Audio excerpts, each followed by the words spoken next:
Good morning, everyone, and thanks for joining this morning's event.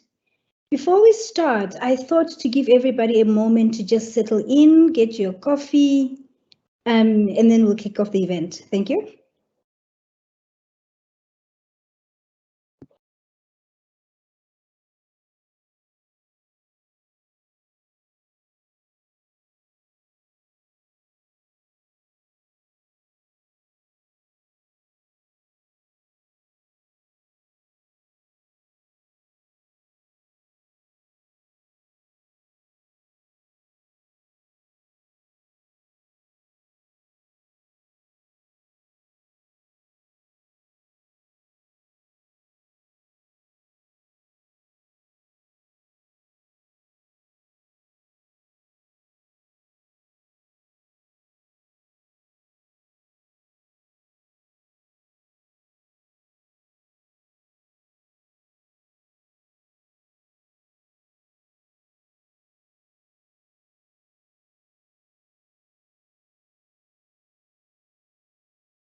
All right. Well, I must start by introducing myself because that's probably polite. My name is Nyoko Muvangwa, a very proud graduate of the UCT Law School, currently practicing law in Johannesburg, and have had the privilege of interacting somewhat with at least one of the guests for this morning. The event this morning is titled Crime and Punishment, and it interrogates where our democracy might have gone wrong and whether there may be avenues or ways to fix it. And my guest this morning, retired Justice Edwin Cameron and Professor Hugh Moore, whom I will introduce to you in a moment. But before I do so, I thought to lay down some house rules. The first is to delineate the contours of this discussion. The discussion is not about particular experiences of specific inmates or anything of that sort. The discussion is more systemic. It seeks to interrogate ways in which, as a democracy, South Africa may have erred in the prison reform systems and whether we could fix it. So we will have an opportunity to have the speakers answer some of your questions. However, it would be much appreciated if you could please focus your questions to the topic at hand and not venture into more personal avenues, as it were. So that's the first and second rule. The first rule is what the conversation is about, and the second rule is that you will have an opportunity towards the end to have your questions answered. You could put the questions in the chat options at the bottom of your screens, and those would be then filtered through to the speakers. I want to start by introducing my guest. The first is Hugh Moore, whom those of us that went to UCT saw his name written on a lot of the documents, and we didn't know what this mysterious figure is. He's now retired, and he currently serves as the president of the UCT Legacy Society, which is a society of those who have pledged to make provision for UCT in their wills and so on. And those provisions, I must say, secures the right UCT legacy that some of us have and continue to be a part of and to benefit from and to carry forward. And Professor Amor retired after spending much time in UCT's admin. I believe he may have even have his signature on some of our degrees, if I'm not wrong. So that's one of my speakers. The second guest is Justice Edwin Cameron, who I believe requires no introduction whatsoever. Safe to point out that he served as a judge at various levels of our judicial system and retired after 25 years. And he currently serves as a member of the Judicial Inspectorate for Correctional Services. And I want to start off by asking him the question, which is obvious, but what it is that qualifies him at all to speak to the subject of prison reforms in South Africa. Over to you, Justice Cameron. Thank you very much indeed, Nyoko. It's a very, very great pleasure for me to be here. And if I may be a little naughty right at the outset of our conversation, I want to say what a joy it is to be here with you, Amor, and with you. Hugh Amor was a formidably reputationed and able registrar for many years at UCT. I knew him from my days at Stellenbosch many years ago. And of course, in Nyoko, you and I met at the Constitutional Court. You arrived there with your fresh UCT doctorate in law, and I sought to appoint you. And the then Chief Justice stole you out of my chambers. It's the only known case of the theft of a law clerk, for which I still bear resentment. And now you have a dazzling career at the Johannesburg Bar. And Hugh, I know, is also still involved in a range of issues of public concern. So it's a great honor for me to be here with you both and to be talking to the UCT alumnus and legacy participants. It is so important that we keep tertiary education at an outstanding level in our country. And I know that this event is part of that important process. So now, in obedience to our moderator, I have to say why I'm here. And I am inspecting judge of prisons. I took an interest in prisons during my time as a judge. I visited prisons regularly. I do have a family issue in prisons. My father, when I was very young, was sentenced to imprisonment in Zonderwater prison for car theft. This was a humiliating discovery I made during my childhood. And of course, it doesn't qualify me to speak about prisons, but it does explain why I do. Thank you very much, Madam Moderator. Dr. Nyoko Muvangwa.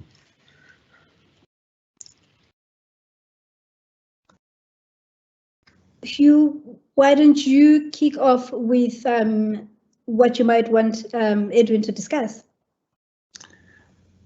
Thank you, Nyoko.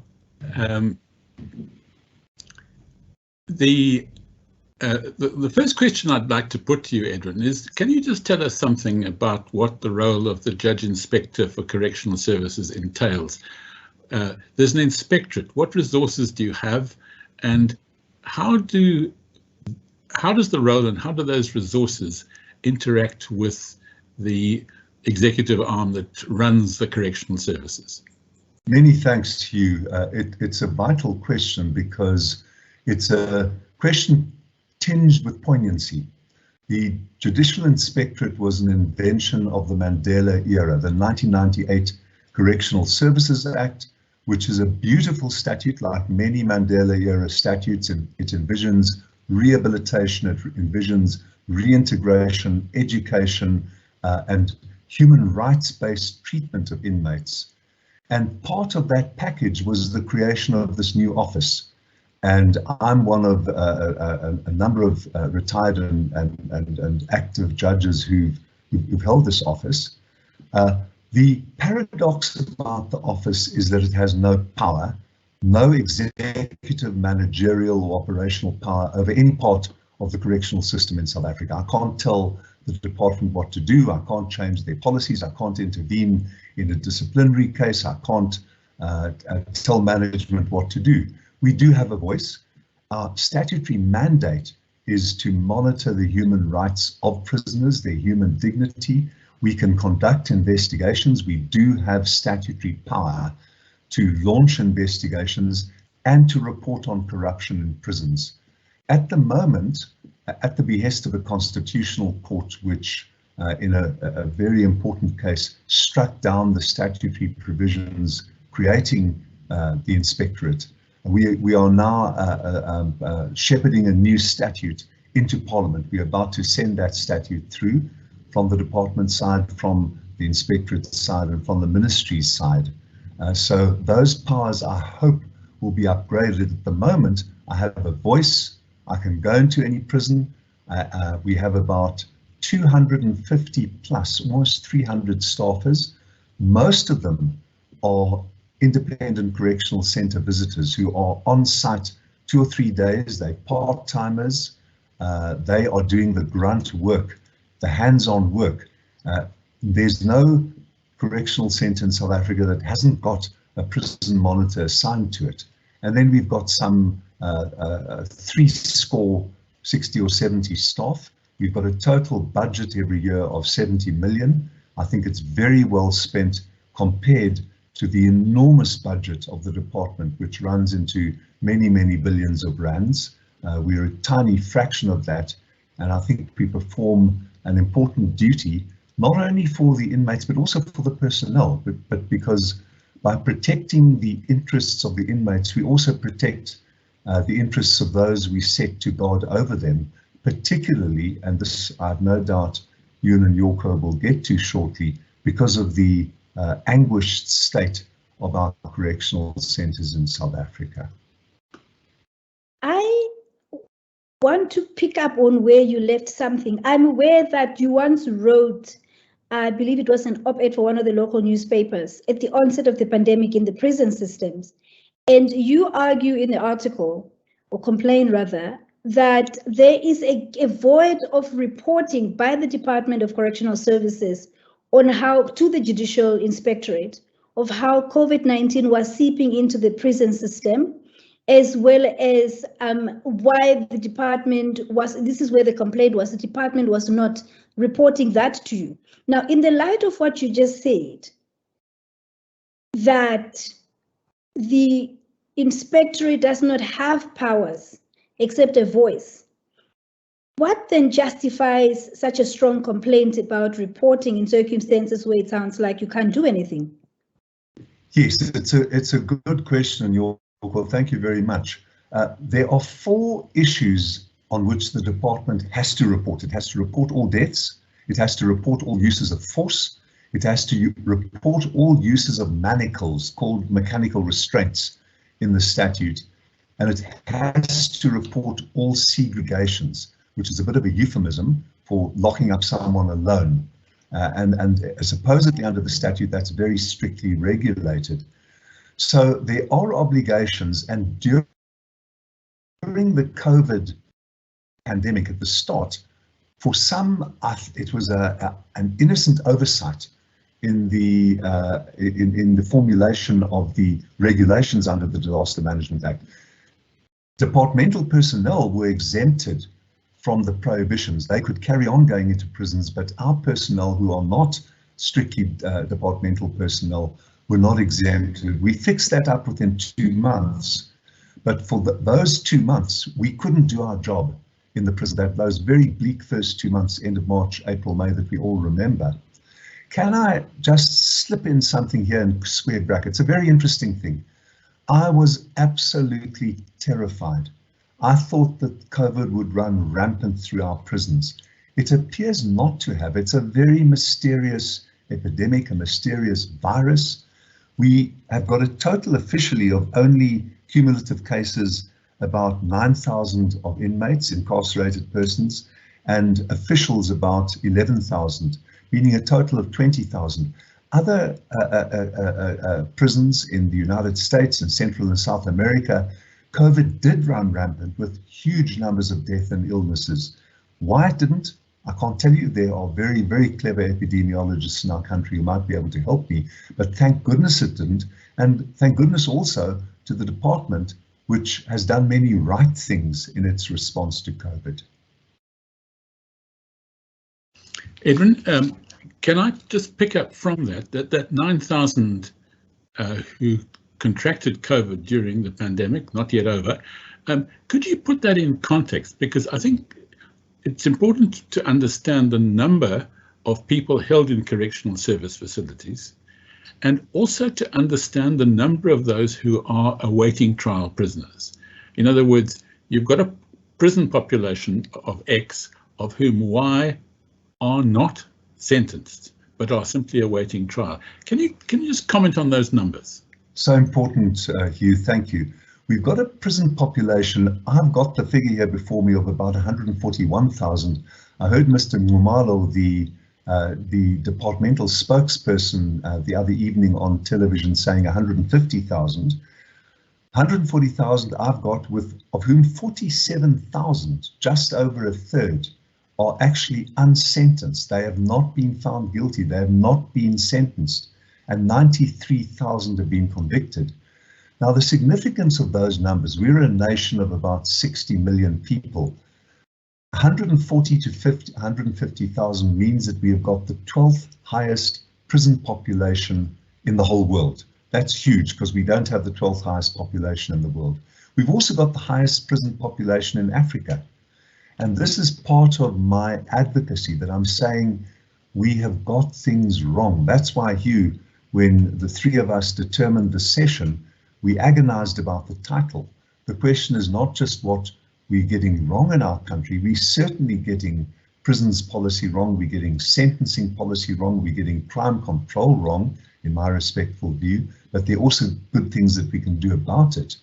But that's part of the problem, that we have resorted to locking up, and some people even say, understandably, I think, lock them up and throw away the key. I don't blame people who say that, but I say let's take a step back and think the issues through more constructively.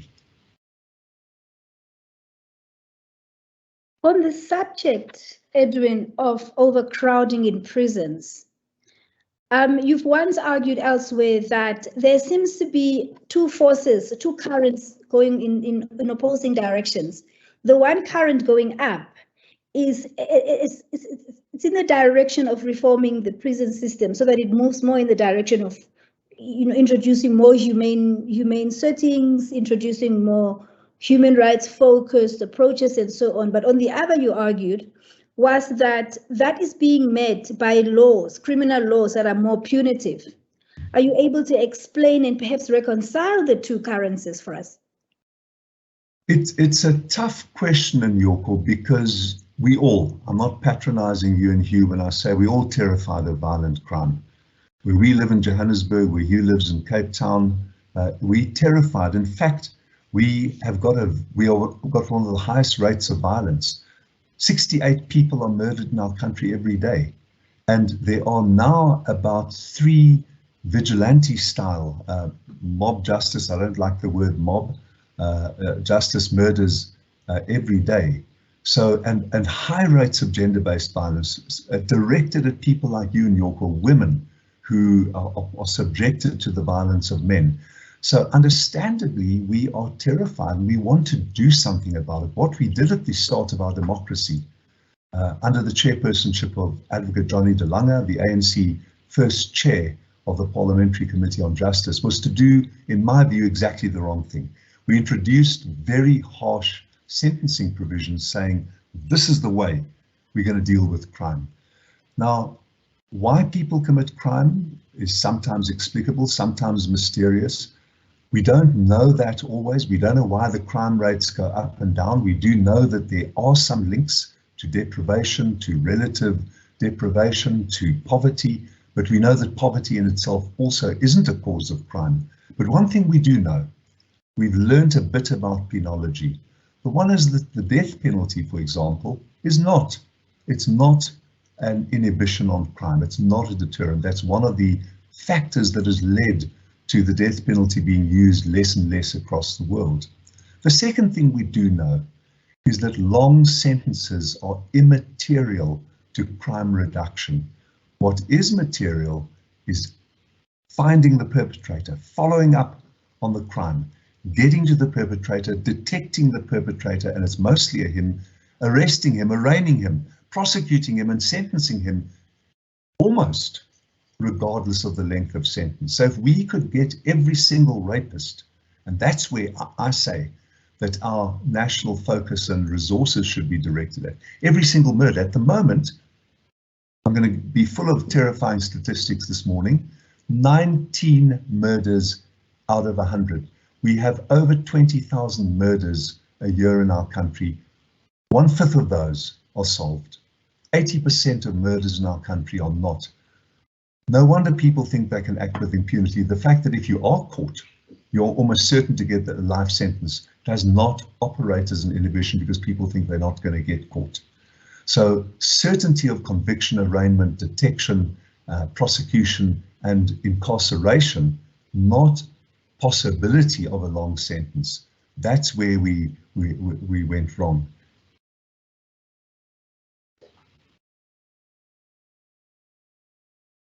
You're muted, Hugh.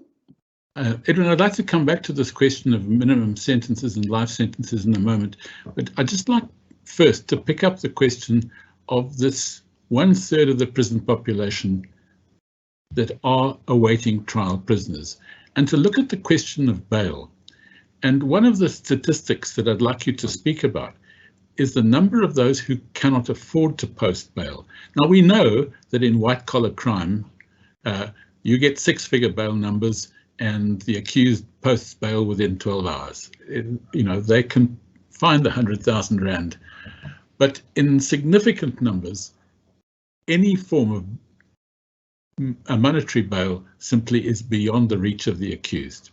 And that accused is, whether we like it or not, that accused is innocent until proven guilty, but may face a long period of detention until the matter comes to trial. What can we do to reform bail conditions, and what do other jurisdictions do about this? Hugh, thank you for asking that question. One of the things that I think we all should be worried about, all UCT alumni, everyone in South Africa, is that we haven't got this debate going. In America, for example, there's a great debate about cash bail. There are people who say you should not imprison people because they're poor. Why? The very point that you've just made, Hugh, a 6-figure bail can be stumped up by the allegedly corrupt, the allegedly criminal, but poor people can't. So right now, as we're sitting here this morning, we've got more than 1,000 people who cannot afford bail of under 1,000 rand. Now, one thing that I'm hoping to explore, depending on conversations with potential benefactors, is to do what they've done in many states of the United States, which is to create a recyclable bail fund so that you pay the bail of someone who the magistrate says, I know you've got a fixed address, I know this, you're not going to interfere with witnesses, I know you're not going to commit a further crime, I'm giving you bail, but you can't afford it. That is, I call those people prisoners of poverty.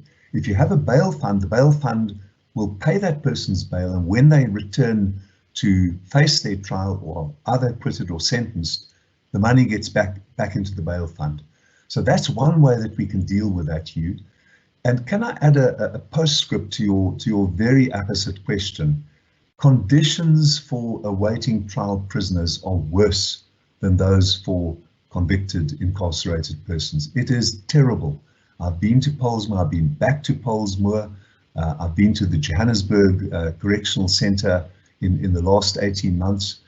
Really, absolutely terrible to see the conditions there. People jam-packed into cells, sometimes overcrowding by more than 1/3, where people are sharing beds or lying on the floor, where there's only one toilet, only one shower, often only cold water. Sometimes the facilities are not working. And this, can I also say, a footnote on my own footnote, this is not the fault of the correctional personnel. I never blame the correctional personnel. It's the fault of our sentencing policy. It's the fault of that same department that appears to have let us down when our parliament went up in flames, the Department of Public Works and Infrastructure, DPWI, who aren't responsive sufficiently to crises within prisons. And it's of course our fault as members of the public in supporting the continued carceral policies, which in my very respectful submission to this audience this morning are gravely misdirected. Thank you, Enrid. I'd like just to pick up straight from that. You mentioned Pollsmoor and you mentioned overcrowding.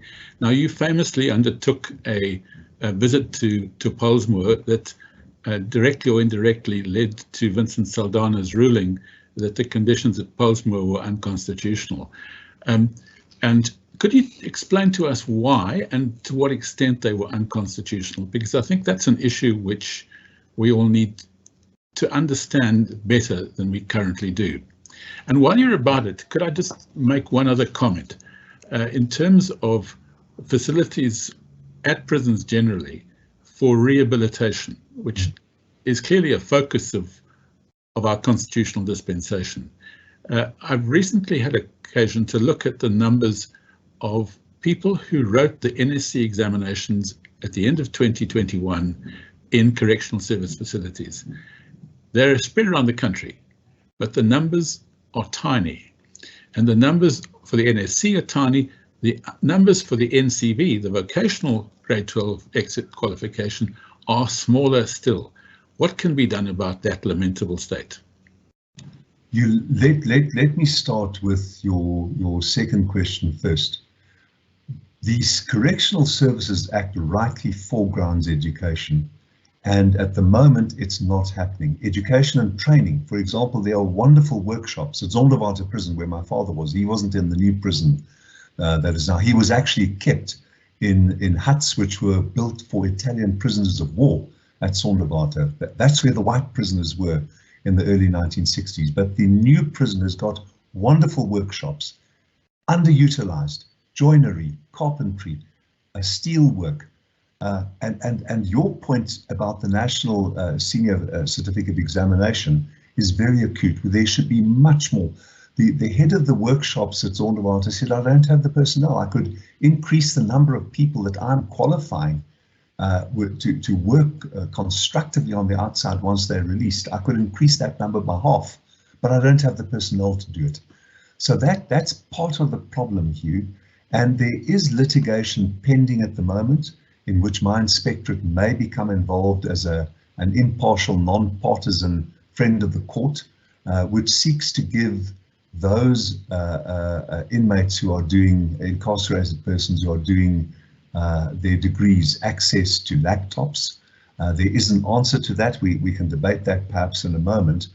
But really, Hugh, the figure that you mentioned in the second part of your question shows how lamentably we all, I'm not blaming anyone, are getting this wrong.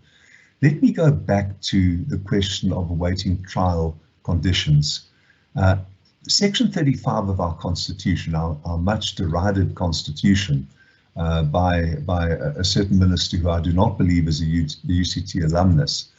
The Constitution guarantees in Section 35 that all arrested and detained persons will have conditions of detention consistent with human dignity. Those are provided for in the Correctional Services Act. I'm going to I'm not going to talk about people sharing beds and bunk beds and sleeping on the floor who can't get to the showers because they're 70 who have to share one shower. I'm just going to talk about exercise. The one thing that you need as person exercised is, in a cell with too many other people is to be able to get out every day, at least for an hour. The Correctional Services Act says the words at least 1 hour per day. We know that's not happening.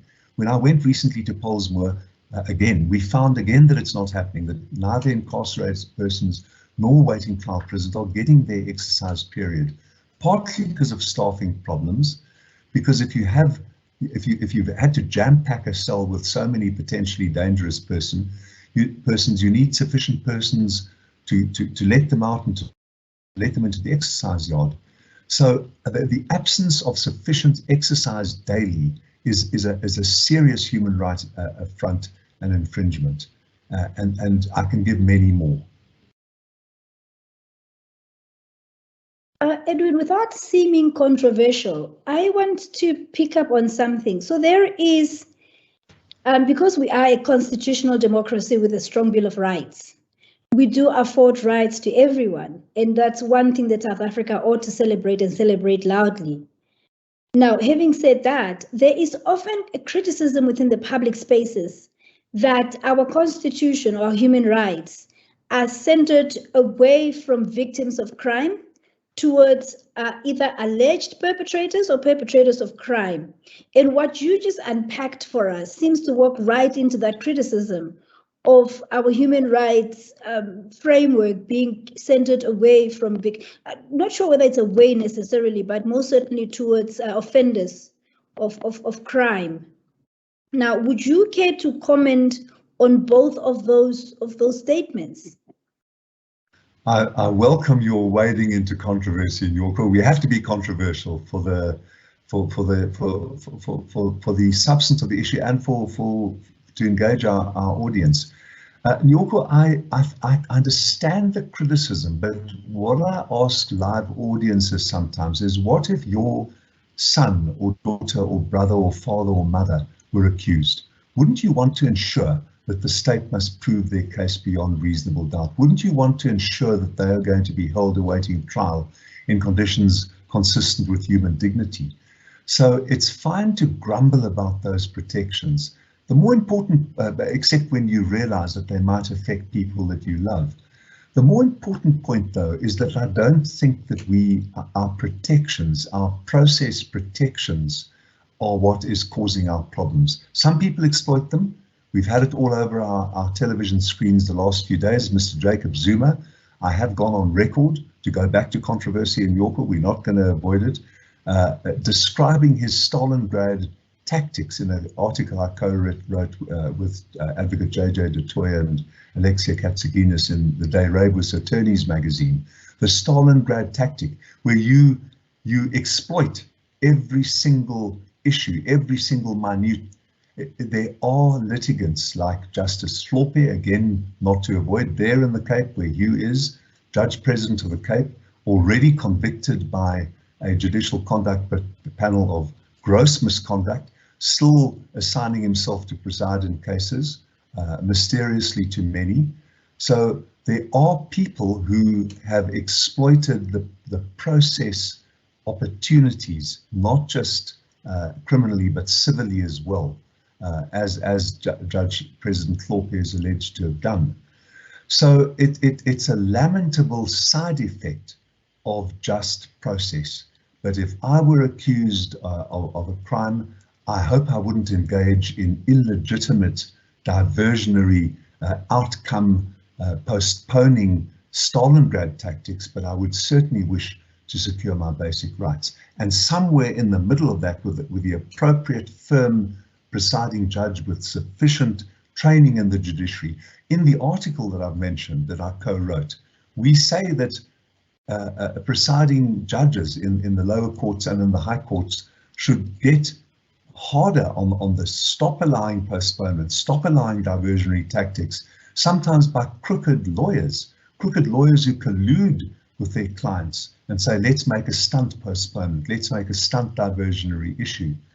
And then we've also said that it's up to the appellate courts in the high courts, the Supreme Court of Appeal and the constitutional courts to back up those magistrates, to say, no, this postponement will not be allowed. The state will now go ahead and lead its evidence. So there are ways of dealing with that, and we need to activate them. I do concede to critics like you are voicing now that our process responses are insufficient to this kind of exploitation. There's an obvious retort to the question of objecting to these process issues in Thomas More, where he describes the law as a thicket of trees behind which one needs to hide from time to time. But let's not go into that. What I'd like to pick up straight from that, because the issues that you've raised, I think, lead directly into it, to talk about parole and to talk about the role of parole in rehabilitation, to talk about the procedures for parole and the problems, the practical problems of the extent to which parole decisions, not medical parole decisions, but parole decisions in general, rest with the minister, and the extent to which the current legislation simply means the administration of parole decisions is impossible. I wonder if you could comment on those suggestions. Hugh, thank you very much. Another very, very sad, and I think one can use the L word, lamentable aspect of our correctional system. I had a breakthrough meeting with my colleagues at JICS on Friday for the first time. We met the national oversight body for all parole. It's headed by my colleague Judge Brian Mashile. It's the National Council on Correctional Services, NCCS. And we are going to try to find ways. What you've got to do with parole is to avoid two tremendous hazards. The one is that you mustn't give parole to someone who's likely to reoffend. And there are terrible instances. We had the Patours instance. I saw Mr. Ngumalo, the departmental spokesperson, on television the other night. He says there, he mentioned the figure 70 or 90,000 people on parole, and he said there's only a 1% reoffending rate amongst them, but he said 1% of 90,000 is a lot of reoffenders. And of course, the tragic instances where you release someone on parole having served a sentence for rape and murder and they go out and do it again, rightly cause people enraged anguish. And I'm respectful to the point of silence in the face of people who have to endure that kind of agony. But we have to, on the one hand, stop the wrong parole decisions being made, but we've got to, much more importantly, we've got to get to the point where parole boards function quickly, where vacancies are advertised and where the parole process identifies those, plus the requirements. Part of the requirement for parole is that you have to have done courses. During the COVID period, many courses could not be offered to inmates. So we have to get both of those aspects right. And of course, post-parole release, you've got to have monitoring. My own sense is that correctional services has insufficient person power to monitor released parolees. So it's a deep problem.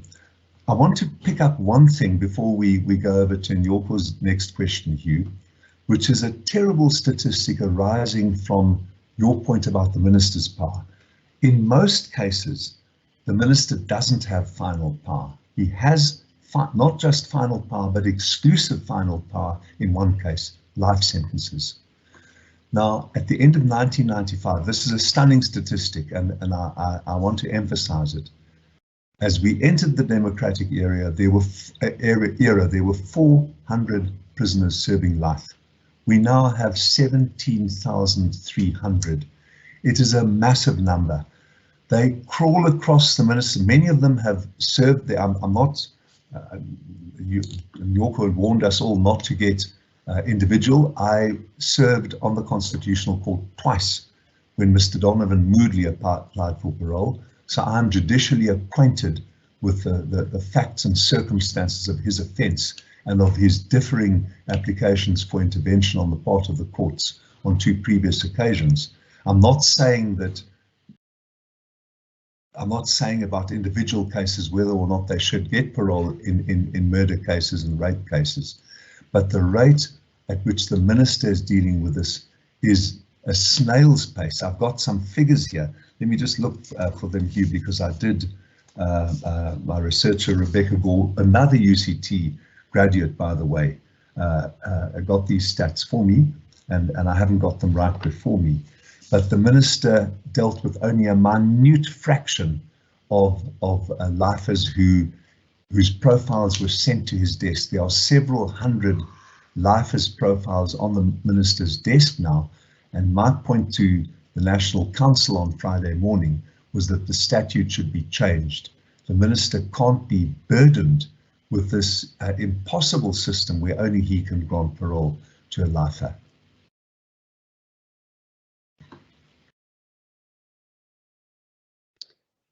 Edwin, I want to pick up on something you spoke of earlier. The issue of access to laptops in prison cells.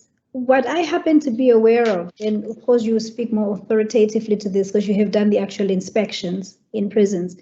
I'm aware also of the fact that there are computer labs in prisons, and so that's on the one hand. On the other hand, there's this now litigation about providing inmates with access to computers in their personal cells.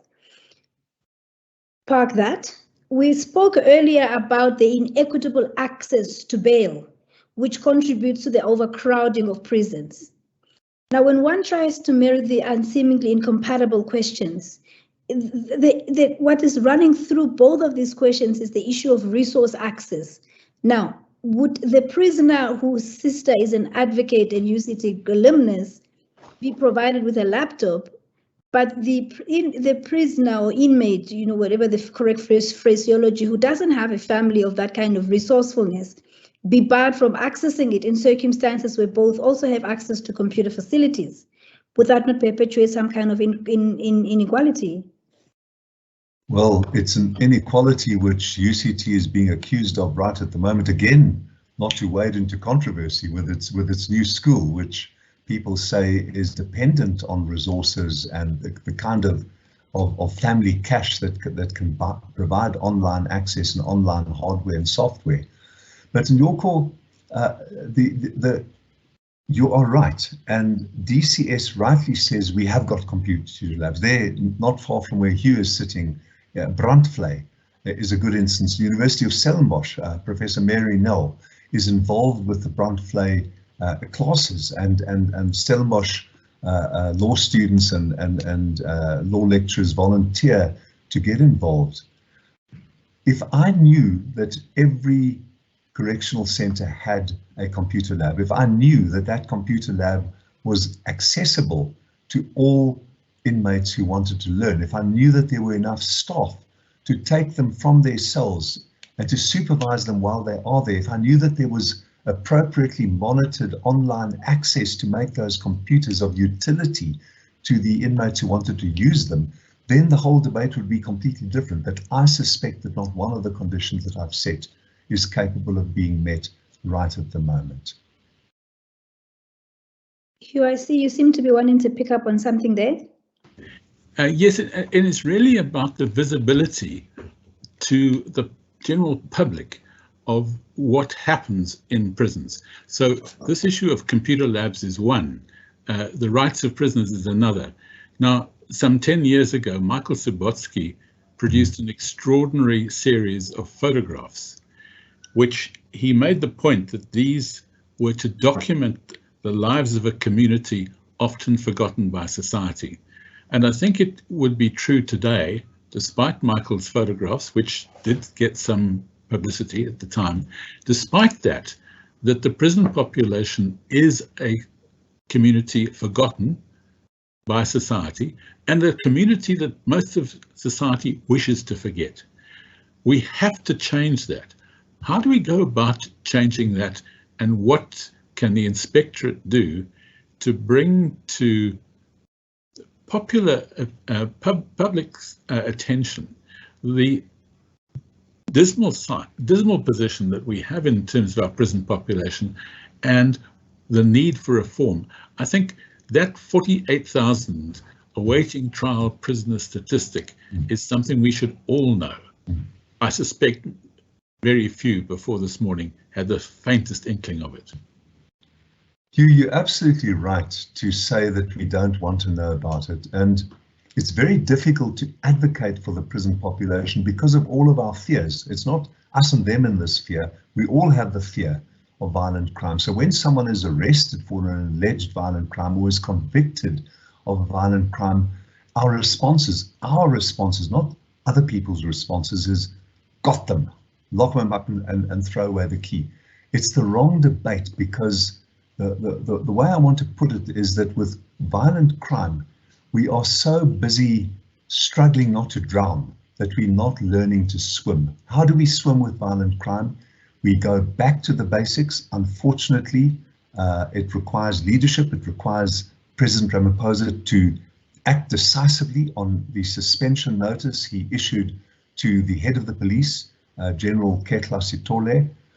Why has President Ramaphosa done nothing about it? But you've got to go back to policing, to community policemen, to police responses, to detectives. We've got to build up the detective. We've got to build up crime intelligence, all those agencies that the Zuma years, not unconsciously, malevolently, with malevolent criminal intent, destroyed by appointing identified criminals to the head of many of the agencies, and incompetent people.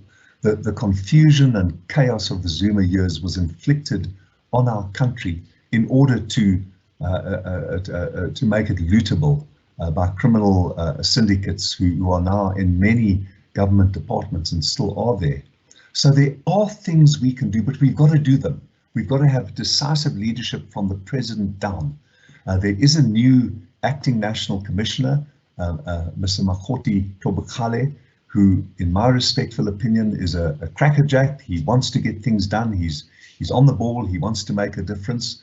I'm heartened by the fact that he wants to implement the act, he wants to bring leadership to corrections. But your broader question, Hugh, is how do we get people to debate something that is so difficult? Prisoners are bottom of the list.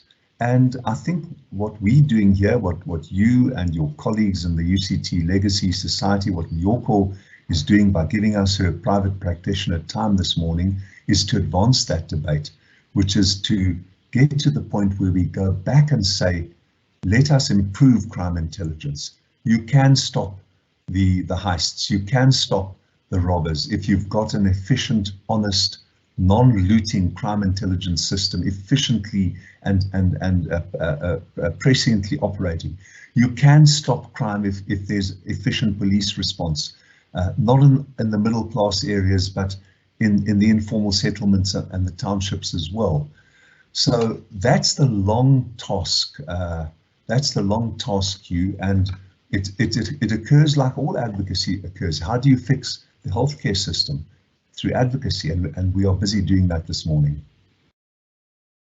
I want to come in here and actually read to you a question from our very patient live audience. The question is, could it be said that an important reason for focusing on human rights of incarcerated persons is to achieve rehabilitation as a purpose of punishment? If human rights are not acknowledged in prisons, surely it grossly hinders the achievement of rehabilitation and rather increases the criminogenic, that's a special word, effect of prisons. I'll pause to invite you to answer that. I fully agree with that. And let me give a horrible, horrible example. Rape. You send a prisoner, a convicted rapist, to jail for life. But in jail, there are rapes. So in fact, this is not just a French criminologist, Foucault, saying that prisons are universities of crime. It actually happens. We make it worse for people. So that question is absolutely right. Unless we reform the way our prisons work, we actually make them, I think the word is crimogenic. I also didn't know the word, and I might be getting it wrong. But I fully agree with the premise and the bite of that question. A question that seems to be related to what you said about there being rapes in prisons is, this I think goes to the continuum, of the, what I call the alphabet, the LGBTQ+. That question, and please forgive me if I'm mischaracterizing the question to the person who posed it, but it is, when we speak of gender-based violence, how does one define the parameters of that? Do we focus on men, women, female, male, or how does that work? The point of the question, as I understand it, is in sometimes focusing on men to women is conventionally known in society. We overlook men to men, we overlook female to female, etc., or otherwise, not just those two binaries. So I think that the point of the question is, how does one characterize that? And it arises out of the context of the examples that you were using about the severity of some of the crimes.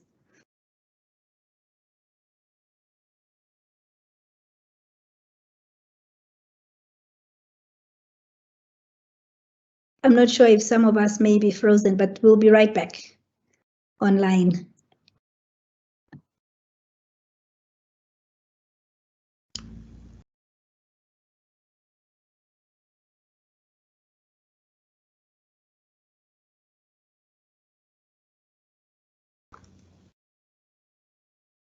Denzel, can you get us back in?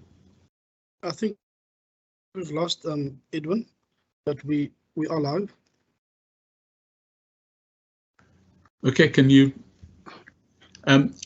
Edwin, if you can hear me, there's a totally different question that I'd like to put to you, and it relates to the question of mental health and offenders who offend and are judged not to be responsible for their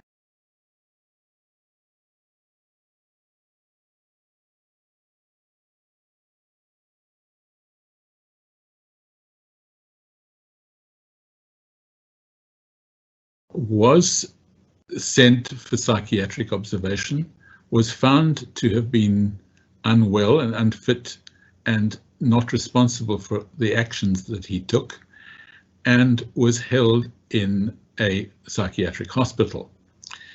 He was treated, and he was allowed parole, and he was allowed to be released on parole, and was a productive member of society for a decade.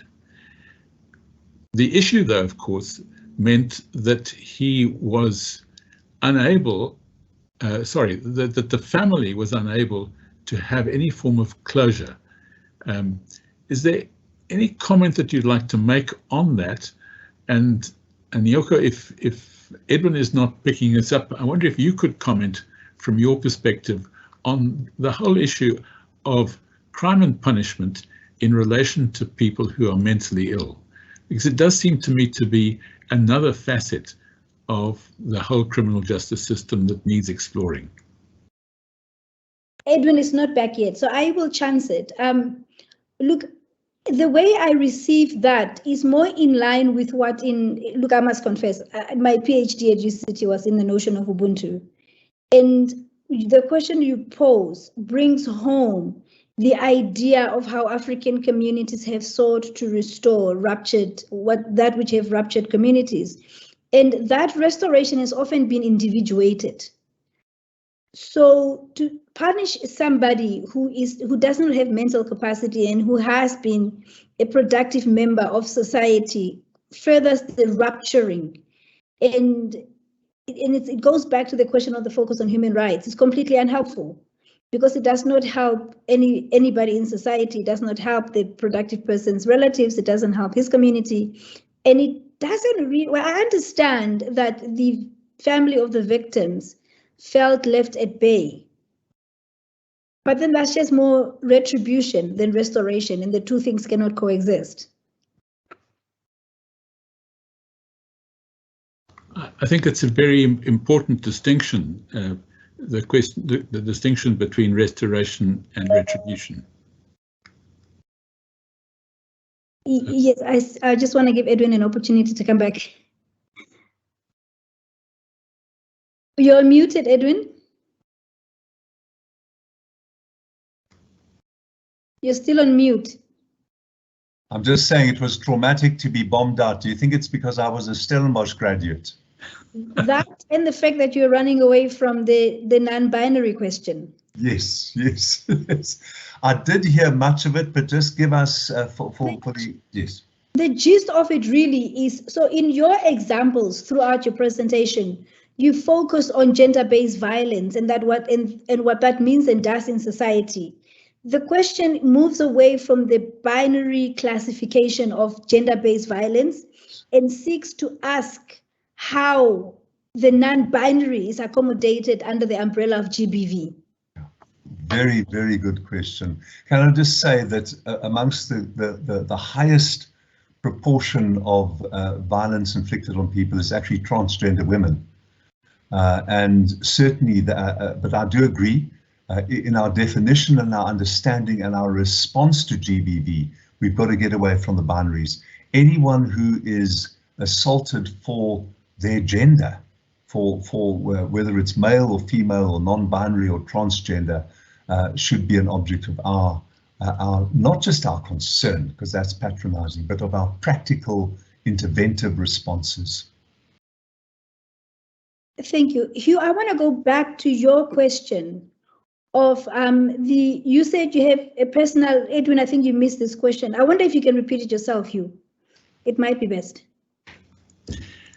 Edwin, the question was about mental capacity, mental illness, and the question about how society deals with a person who commits what would otherwise be a crime. It is a crime, but the person's not criminally guilty because of his or her mental health, and is then sent to a place of psychiatric care, a psychiatric detention, and is then allowed on parole and becomes a productive member of society. The flip side of which is that there is a family deprived of a person who has been killed that just simply doesn't feel any sense of closure. And how we can deal with this? Hugh, you're raising a very, very deep question, which is about criminal responsibility. When do we understand our own actions? Are we impelled to them by genetics, by circumstances? It goes back to the causes of crime. We insufficiently fully understand that. What I can say, this is a door-stopping answer to your question just as a start, is that most of the people in our correctional system are poor and black, and that seems wrong to me.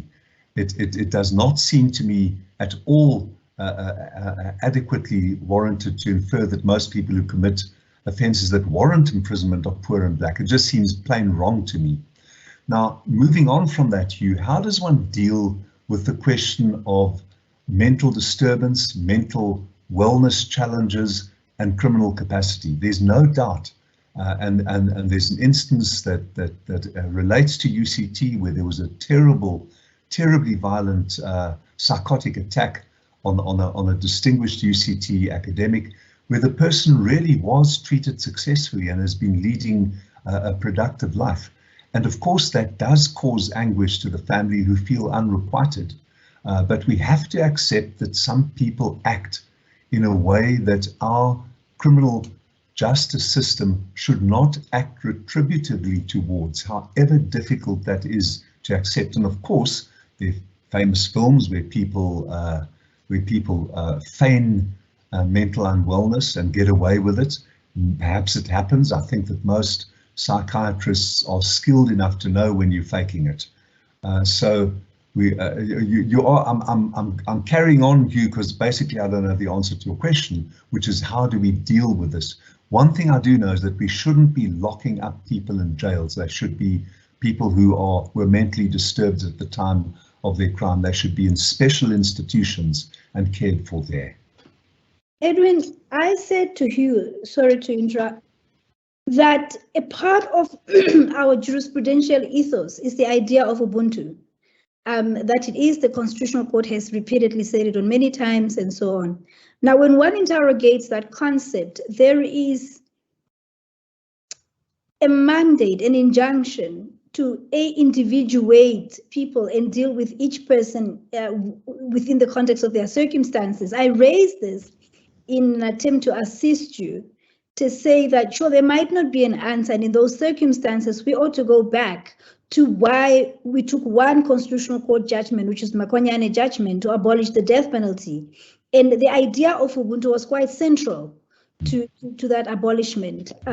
So there might not be a ready answer, but I think we must not shy away from going back to whatever ethos are that tie us together as a community. We've got 3 minutes left, so I'm going to invite each of you in turn to offer us your final reflections, if you would, please.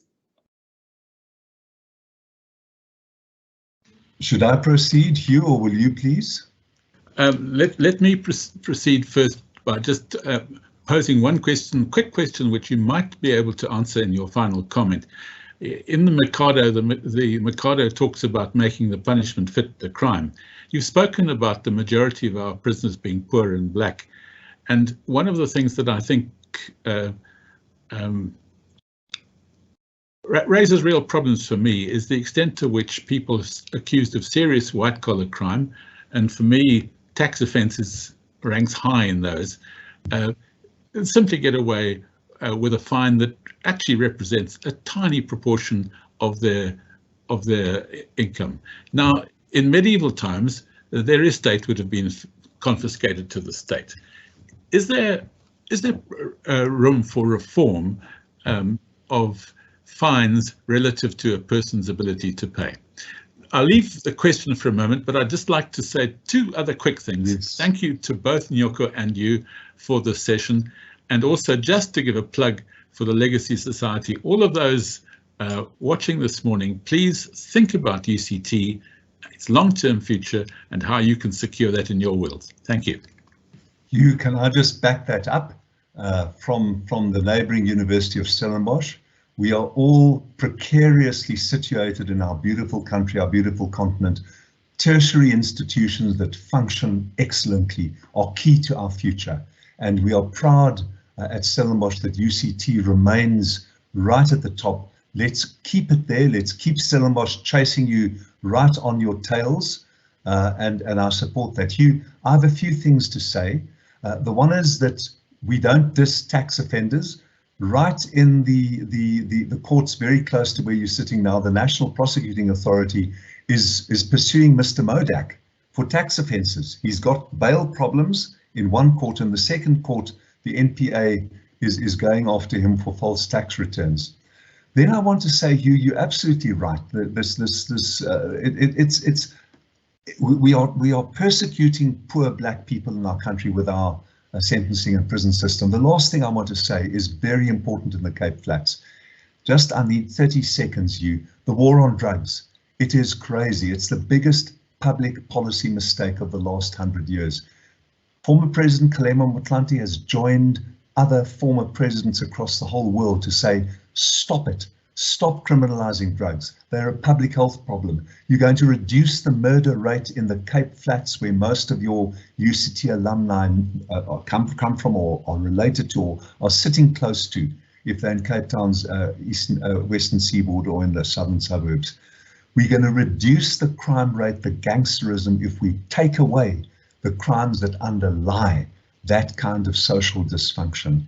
That's my punt. It's been a great joy. And Yorko, I hope you're going to wrap us up. It's been a complete joy to be with you and with Hugh and with the UCT alumni. And thank you for this opportunity.